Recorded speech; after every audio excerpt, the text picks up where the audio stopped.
Hi, I'm Jason Viana, Executive Director of the Open Door here in Eagan. And so the history of hunger in Eagan and Dakota County, I mean, it's as long as Eagan and Dakota County have been here. I mean, hunger has always, unfortunately, been a part of our society. I think with the creation of the Open Door back at Mount Calvary Church in 2004, and now as a standalone organization, we've done a lot of work to bring hunger into the limelight or into the forefront to make sure that everyone realizes there's as much hunger in the suburbs as there is in the inner city. It just looks a little bit different. So hunger has always been here, but thanks to the support of the Eagan Foundation, we've done a much better job of addressing hunger, whether it's in neighborhoods, senior living facilities, or in our local schools. So hunger, it's always been here, but together we're making it a little bit better. So the biggest challenges that we're facing right now are the challenges that most of us are facing in our lives. I mean, we're learning to adapt to a whole new environment. Our organization has changed our model of distribution 3 times in the past year. But in the biggest sense, our greatest challenge right now is making sure that we scale the operation to meet the increased demand in a way that we can scale it down when hopefully the economy begins to recover. And the other challenge that we face right now is making sure that we're getting food as safely as we can into all the places where it's needed. And so the work that we've done in this past year has really been addressing those things. And it's remarkable to think that we have grown to 2 to 3 times our normal scale. But I think we've done it in a way that's made food safer to access for so many, in a way that as we hopefully improve, we can scale back down to a normal size. How does hunger impact the community at large? Well, I mean, I think all of us know from a real basic level that when you don't eat well, you don't do anything well. And so that's the evident part. But what I think people miss is when you find yourself struggling to have enough money for food in your house, you're still going to eat. So one of the biggest impacts in our community is access to healthy food, because if you've only got so much money, you're going to make trade-offs. And the health of our community and the productivity of our community really suffer when we don't make sure everyone has access. So whether that's students, whether it's employees, whether it's your colleagues at work, you need that healthy base to do everything better. So we know that it's not just about fighting hunger, it's about improving the overall health of Eagan and all of Dakota County. And that's why we work so hard and why we so much appreciate the help of the Eagan Foundation, making healthy food a reality for pretty much everyone in our community that needs it. You know, trying to put into context how hunger, the hunger relief community has been impacted by COVID. I mean, it's been massively impacted. I mean, we are looking at levels of folks in our community that need help with hunger and access to food that are unparalleled in our generation. And so the great news of that is, with the help of all the folks in the community that have supported the Open Door, we've been able to scale up to that response. But just from our organization in Eagan and serving Dakota County, last year we had over 31,000 people come to the Open Door who had never been to the Open Door before. And so that speaks to the remarkable number of people in our community that found themselves in need of support, which hadn't. And I think that's really what we thought would happen at the beginning of the pandemic. We knew we had to make room, because thinking about the context of hunger, all the hunger relief space, whether it's food shelves or food banks, before the coronavirus, we were all full. We didn't have a lot of extra appointments. And so the work for the past year has been doing things obviously in a safe manner, like every other part of our life, but also finding a way to make room for all the folks who had never been in this position before. And we think that's probably going to continue well into the future, because as we all know, these economic recoveries never happen as quickly as the spikes do. So the challenge of the pandemic has been remarkable. But I also want to point out that in crisis, there's always opportunity. And the opportunity for the Open Door has been the chance to try new things, to welcome in over 800 new volunteers in the past year, and to find creative ways to get food where it's never been met before. So you think about our summer meal program, the mobile lunchbox. This past year, thanks to the generosity of the community, we increased that program by 14-fold. We had never served more than 4,000 meals in a summer, and last summer we served 58,000 meals. 6 of those neighborhoods were in Eagan, and we did 18 neighborhoods overall. So it's been a real mixed bag of horrible impact, but great opportunity and great stories of people coming together to do remarkable things. Thinking about what the future looks like for hunger relief, for the Open Door, and for all the partners in our area, because to be clear, the Open Door, we don't do anything by ourselves. We have great partnerships with folks. And so you think about all the different points of access in our community for hunger. Looking into the future, I don't anticipate a lot of change in demand over the coming year. So whether it's someone going to Loaves and Fishes to pick up dinner, whether it's coming to the Open Door for groceries, whether they're getting home deliveries for Meals on Wheels, I think the number of folks that have been impacted by this pandemic are unfortunately going to stay steady for the next year. We hope that it's a gradual relinquishment of need over time. But what we hope is that as the vaccines get out in the community more, we're able to reintroduce more of the choice and the interactions. Because, in all the numbers of hunger relief, regardless of program, one of the things that's no doubt been lost, not just in your life, but in our business, is that relationship piece and the ability to have conversations. And so while food has been distributed at massive amounts, never before seen in the last 20 to 30 years, we all are very mindful that we, just like you, we've lost that chance to chat and to visit and to be in a space with each other, because hunger isn't just about food, it's about dignity and it's about relationships. And so we hope that the next year, even though the scale may remain large, we really look forward to re-engaging with the clients that we work with our neighborhoods, so that we can do more than just have a transaction, that we can get back into that relationship with folks. And so I just look forward to all of you helping us do it. So.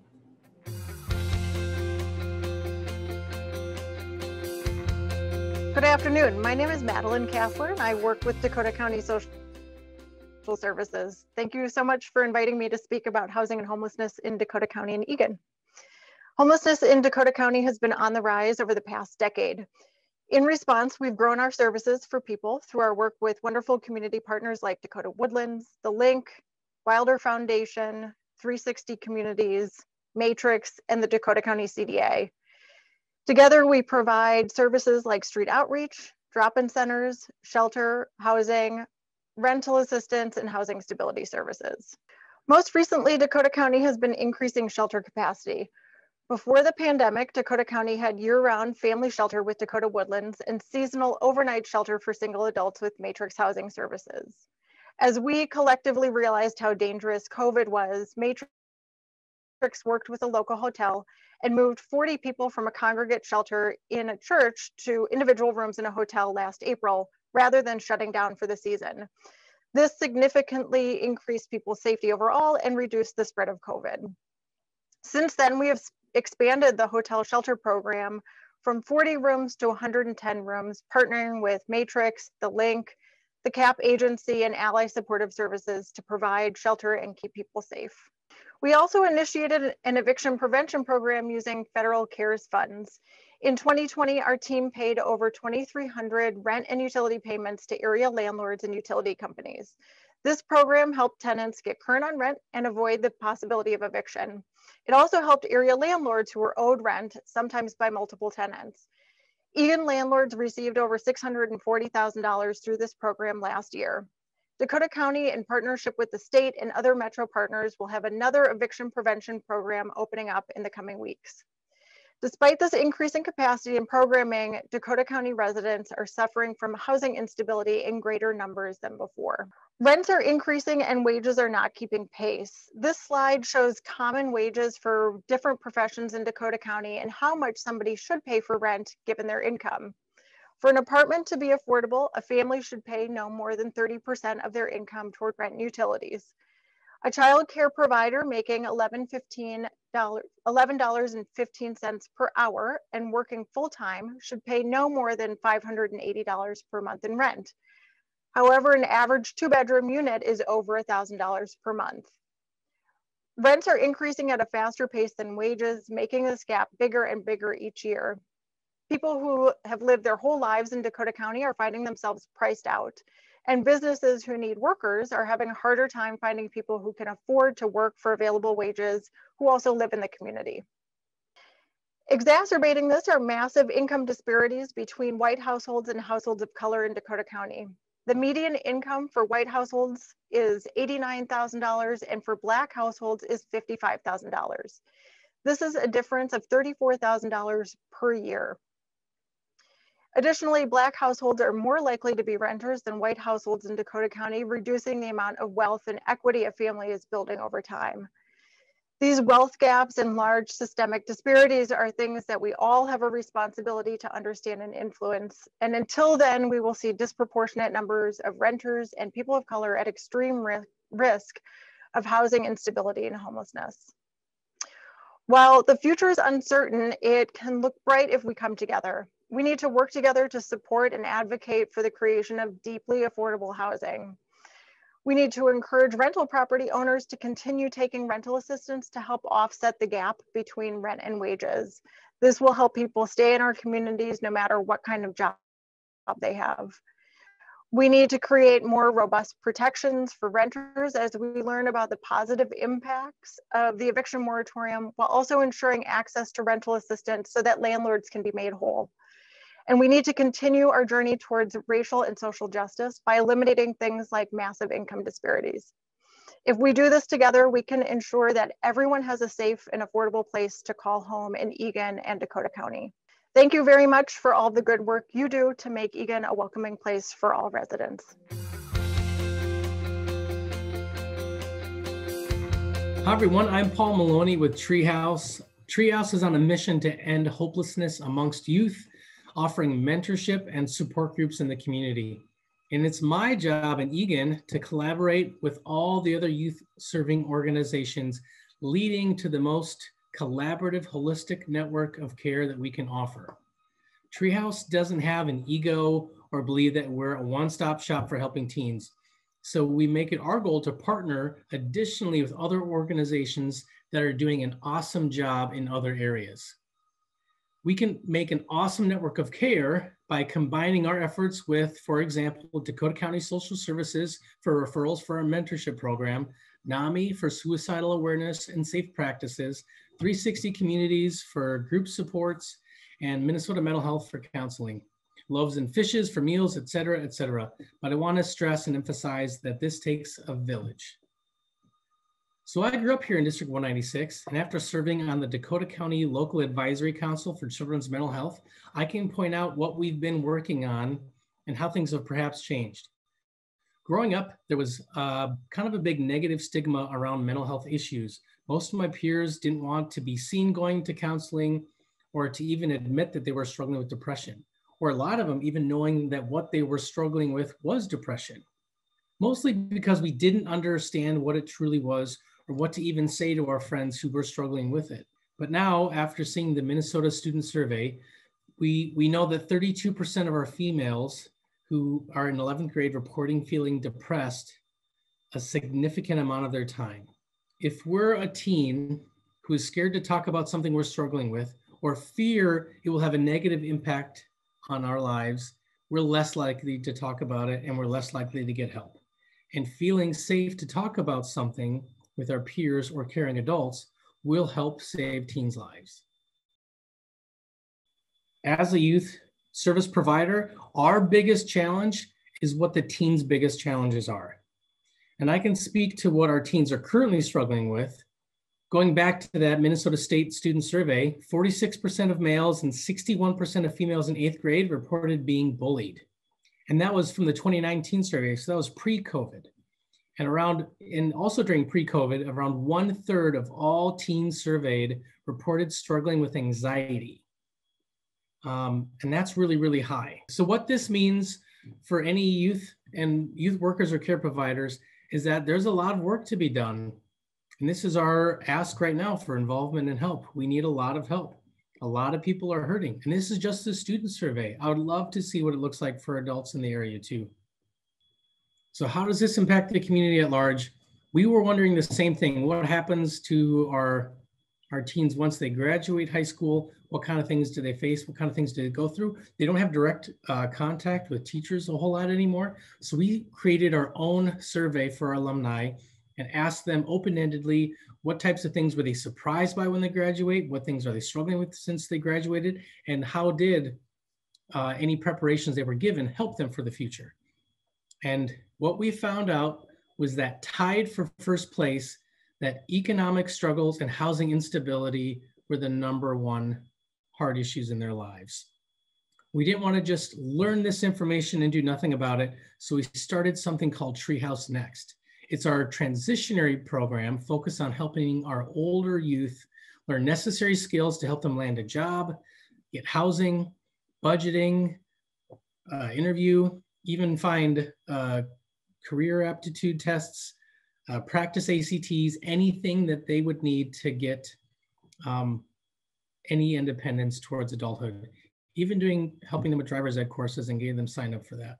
So we want to strongly encourage any other organization that's serving kids who are working on graduating high school to create a transitionary bridge for them to get healthy relationships in adulthood. Once you leave high school, things can get can get scary. You know every single year in school, what do you have coming the next year? As a freshman, you know, next year I'll be a sophomore. As a sophomore, you know, next year I'll be a junior.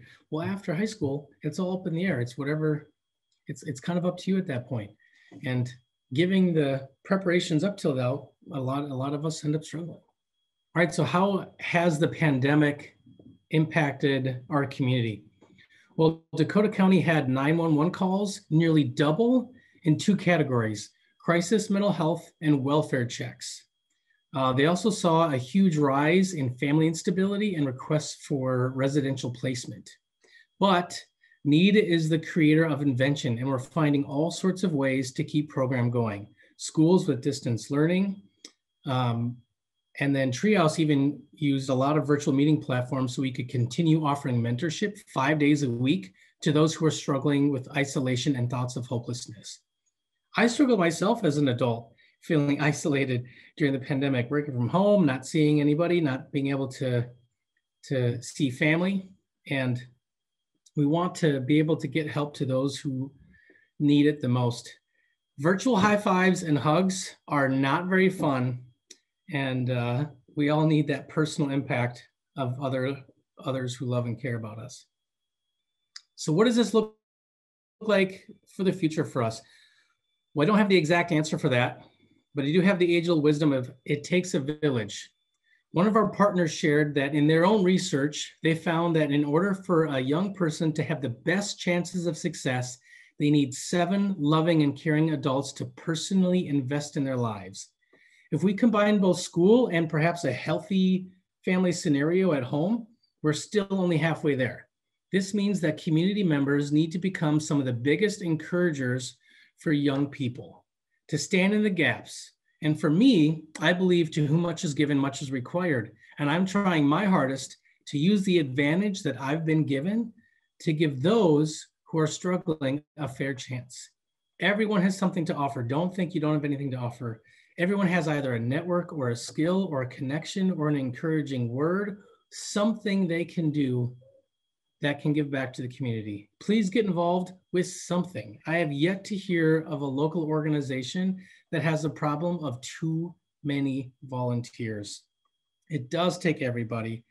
I learned at TreeHouse, I don't have to necessarily be able to relate to be able to love. And love is a choice, and I can choose to do my best to be there for our young adults as they go through all things. People did that for me growing up. And that really taught me how to do it. And as a result of people investing in me, I'm investing in others now too. So we want to say from TreeHouse and all the TreeHouse youth and all the other folks that we partner with, we greatly appreciate the Eagan Foundation for even taking the time to ask us what's going on in the community, what are you hearing, what are you learning, and what can we do about it? Thanks again. Hello, I'm Julie Anderson, Recreation Supervisor for Eagan Parks and Recreation. I oversee the visual art programs for the Eagan Art House, which include classes, exhibits, outreach, events, and public art. I'm coming to you from our pottery studio, which has remained operational during COVID. We are less than 50% capacity, but we've stayed open to be a place of creativity and expression during this past year. We've also been a refuge and a source of calm for all of us trying to navigate through the stress of a global pandemic. Eagan Art House and the arts organizations funded by the Eagan Community Foundation are part of a 2.167 billion with a B, statewide economy, according to a 2019 study. To break it down, it's a $57 million impact in Dakota County, and in Eagan, nearly $5 million of economic impact, including 105,000 audience members who spent nearly $3 million on events and activities in 2018. That's revenue that otherwise would not have been in our community. The arts do make a difference here. In addition to Eagan Art House, there are 6 nonprofit arts organizations in Eagan. They provide music, theater, public art, festivals, artist space, exhibitions, all avenues for the community to connect to creativity and to each other. Capone Art Park was here from the very beginning, over 30 years ago. The Eagan Art Festival and Eagan Art House, once one organization, have a 25-year history in Eagan, with the last 16 years as separate organizations working together to serve the community. Artworks is the newest kid on the block, incorporated 5 years ago, answering the need for artist studio and gathering space south of the river. So what are some of the challenges arts organizations are currently facing? I've worked in the sector for many years. I've seen lots of ups and downs. The ups are always, for me, seeing the impact that the arts have on individuals, friendships, a sense of belonging and safety, seeing new perspectives, and learning. Always, always learning. The challenge for us, well, that's staying relevant. How do we as arts providers authentically connect to community whose voice is not being heard? Who needs to be at the table? How does this impact programming, budgets, staffing, boards? How can we work together as arts organizations to ensure a relevant and sustainable creative community? So what does the future look like for the arts in Eagan? Over the past 12 months, most arts programs in Eagan were shut down completely or significantly reduced. But our future is bright as we reemerge, having learned new service delivery options that increase overall accessibility to the arts, like virtual classes, take-home boxes, online sales, virtual performances and exhibits. Our challenge now is to maintain and maximize what we've learned in the past year and reignite our past successes and combine it all for future community impact. The work of these arts organizations, and most importantly, the people involved with these organizations, is what makes Eagan not just livable, but lovable. Congratulations to the arts organizations funded today, and thank you to the Eagan Community Foundation for your continued support of the arts in the Eagan community.